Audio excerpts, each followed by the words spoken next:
If grocery prices have you feeling frustrated and gardening feels like too much, this video is for you. When I say these crops replace the grocery store fast, I don't mean everything grows overnight. This isn't about growing everything either. It's about replacing the things you buy over and over. These are foods most families use every single week, and they start replacing those purchases faster than almost anything else you can grow. I don't try to be 100% self-sufficient. I grow high-value food that actually earns its place in the garden. And in this video, I'm going to show you the 7 crops that made the biggest difference for my family, even in a small space, and how they can start doing the same for you. Let's start with the first one, because this single crop alone starts saving money almost immediately. The first one is always leafy greens, things like lettuce, spinach, and baby kale. This is one of the fastest, most immediate wins you can get because store-bought greens are expensive, they don't last long in the fridge, and most of us buy them every single week. A lot of the time, they're already halfway to slimy by the time you get them home, and the only reason they're not a total loss is if you compost them. What really surprised me early on is how different garden-grown lettuce is. When I wash and store our homegrown greens, they'll last weeks in the fridge without getting slimy, and that alone starts replacing grocery store salads almost immediately because you're actually able to eat what you harvest instead of throwing it away. In a small garden, I don't plant greens once and then just hope they last. I harvest them using a simple cut and come again approach, so the same plants are going to keep producing, and then every few weeks I tuck in a small new row or square so that there's always something coming in behind them. And that's what keeps salads steady instead of all at once. When I downsized from 28 raised beds to a tiny backyard, I didn't have the option to overplant and hope for the best. Every square foot had to earn its keep, and leafy greens proved their value fast. And for us, I also like to include brassicas like broccoli and cabbage in this high-value greens category. I grow them every spring and fall because they're true meal builders. They're filling, they're versatile, and they're far better than anything I've ever bought from the store. They may not replace groceries as quickly as leafy greens do, but when they come in, they take real pressure off the grocery bill in the most satisfying way. If you want to help deciding what's actually worth growing in a small space, I created a free garden planning map that helps you choose high-value crops that replace groceries faster, and that's linked below if that'll help. The second crop that replaces the grocery store faster than most people expect is herbs. Herbs are one of the most underrated high-value crops you can grow, especially in a small garden. Think about how much a tiny plastic packet of herbs costs at the grocery store and how often you end up buying it again. In my garden, herbs are the foundation for our meals year-round, and they earn their keep fast. I grow them packed into a simple 2x4 planter and grow bags and tucked wherever there's space because they don't need much room to make a big difference. Basil, parsley, cilantro, and chives alone can add up to hundreds of dollars of savings over one season. I love chives in a grow bag, mint in its own grow bag so it doesn't take over, and things like rosemary or even compact lavender that come back year after year. There are compact rosemary varieties that grow beautifully in containers, which makes them perfect for small spaces. For annual herbs like basil, parsley, and cilantro, I usually start them indoors so I can get harvesting sooner. And for perennials, buying a healthy start from a local nursery gives you an immediate head start where you're often harvesting right away. What makes herbs replace the grocery store so quickly is how often you use them and how well they respond to harvesting. The more you cut, the more they grow, and when you have more than you need fresh, they're incredibly easy to dry in an inexpensive countertop dehydrator so nothing goes to waste. Herbs are one of those crops that quietly rack up savings without adding work. I used to think they were extra, and now I think of them as non-negotiable. The third one for my family is green onions, specifically evergreen bunching onions. These aren't just a repeat harvest crop. They become a permanent food source in your garden. Once they're established, you're not planting them over and over, you're just harvesting what you need and letting them keep growing back. For a small garden, that kind of reliability is incredibly powerful. I grow evergreen bunching onions because they behave like a perennial, and once they're established, they handle heat, cold, and regular harvesting really well. In my garden, they overwinter, and in fact, they just survived temps down to 17 last week with simple frost blanket draped on top. And instead of declining as you harvest, they naturally thicken and form new clumps, so you can actually end up with more over time. What makes green onions replace the grocery store so fast is that permanence. I tuck them into grow bags, along the edges of raised beds, and into those little corners where nothing else really fits. Then I just stop buying them because they're always there.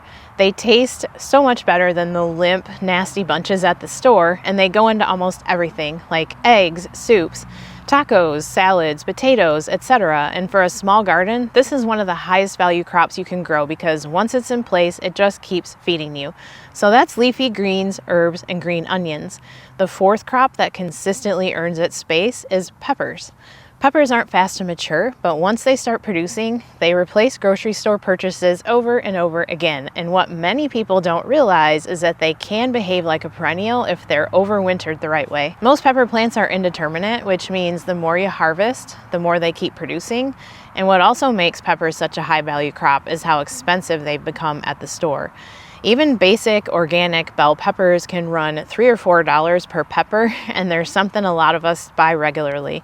In the garden, one healthy plant can produce for months. The other reason peppers work so well is how customizable they are. You don't have to grow hot peppers if you don't like them, and there are incredible sweet and mild varieties that grow well in containers and small spaces, and you can choose ones that actually match how you cook or even find flavors that are not at the store. Think about stuffed peppers, stir fries, sheet pan meals, and fresh snacking. They're far more versatile than most people give them credit for.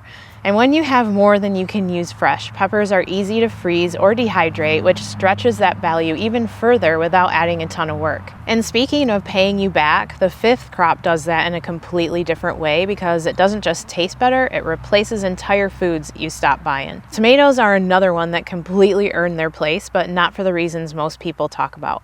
For me, it's not just about growing tomatoes. It's about replacing food I don't even want to buy from the store anymore. Grocery store tomatoes are usually flavorless, picked early, and disappointing. And the fresh tomato-based foods are often expensive, and they still, in my opinion, taste like junk. When you grow tomatoes at home, you're not just harvesting tomatoes, you're unlocking meals. Fresh salsa that actually tastes like something.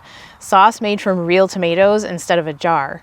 Bruschetta with garden tomatoes and basil that you can't really even explain until you've had it. Those are just a few of the tomato-based foods we used to buy and now we just don't. In a small garden, you don't need a dozen plants. One good slicer and one reliable cherry tomato can go a long way. I grow Skyway, which is a dependable slicer, and a cherry variety called Montesino, which is a little bit larger and more versatile than most little cherry tomatoes. Between snacking, salads, cooking, and sauces, tomatoes show up in our kitchen constantly. And once indeterminate tomatoes, such as the cherry ones, start producing, they're gonna not stop until frost. With proper support, 1 or 2 plants can give you an incredible amount of food in a small footprint. When you add up how much you spend on tomatoes, sauces, and prepared tomato-based foods over a season, growing your own easily saves well over $100. Easily, and the quality isn't even comparable. Tomatoes don't just replace the grocery store, they raise the bar so high that going back doesn't feel worth it. And that brings us to number 6, a crop that proves how much food a truly small garden can produce. I love beans because they're one of the fastest ways to see real food coming out of a small garden. Bush beans give you quick, reliable harvest, but pole beans are the real workhorses. They grow up instead of out, so they don't take up much space, and the more you pick them, the more they keep producing. It's one of those crops that shows you just how much food a small space can really grow because you're not harvesting once, you're harvesting again and again. If you deal with heat like we do, rattlesnake beans have been incredibly dependable for me. They keep going when other beans slow down, they work in tons of everyday meals, and once they start producing, you just have beans all the time. It becomes one less thing you're constantly tossing into the cart at the store. What surprises me most, though, is the taste. Homegrown beans are so much different than grocery store beans, and I never really even liked green beans before I grew my own, and my kids didn't either, but rattlesnake beans changed that. They're tender when you harvest them young, they actually taste good, and my kids now look forward to them every summer. It's become one of those seasonal foods we're genuinely excited to eat. And then there's the bonus value at the end of the season where if you let pods dry on the plant, you're gonna have seeds for next year and dried beans for winter cooking, and they're shelf stable and incredibly useful. For a small garden, beans check a lot of boxes. Fast harvests, steady production, very easy to grow, and real food that truly replaces store-bought. And finally, number 7, a crop most people think of as a treat, but it replaces a surprising amount of grocery spending. Strawberries feel like a treat food, but they're one of the highest value crops you can grow in a small garden. They're expensive at the store, they're usually heavily treated with chemicals, and most grocery store berries are bred more for shipping than they are for flavor. Homegrown strawberries are totally different. They're softer, sweeter, and smell and taste incredible. Strawberries are also incredibly friendly for small spaces, and they do great in containers and raised beds. With simple propagation, you can multiply plants so that you're not rebuying them ever again if you don't want to. And if strawberries are something you really want to rely on for food, I actually have a full video on how I turned my strawberries into a true super crop, how to keep them productive, multiply plants for free, and set them up so that they actually earn their space. I'll link that for you because it can completely change how valuable strawberries are in the garden. But if strawberries aren't your family's favorite, other berries can play the same role. Blueberries are one of the best long-term investments a small garden can make because once they're established and planted correctly for your climate, they'll produce for years and pretty much decades with very little maintenance. And raspberries and blackberries, whether you're growing them or foraging locally, are another way to replace something incredibly expensive at the store with something fresher, safer, and honestly, way better tasting. This is the point where a garden stops feeling like extra and starts feeling like it's truly supporting your home. Because when you're harvesting at least a portion of your fresh fruit without paying store prices and without wondering what's been sprayed on it, that's when the value really hits and your confidence grows. The thing all of these crops have in common is this: they're high value, they grow well in small spaces, and they're foods we actually use in real life. When my life changed, I had to stop gardening for the sake of gardening and start gardening with purpose. I needed food that supported my home, my kids, my sanity, and my budget. And once I started looking at my garden that way, everything changed. So when I say these crops replace the grocery store fast, I don't mean overnight. I mean they bridge the gap. Gardening stops feeling overwhelming and starts feeling something that steadily feeds you. And you look at dinner differently, you rely on your garden differently, and it feels achievable instead of exhausting.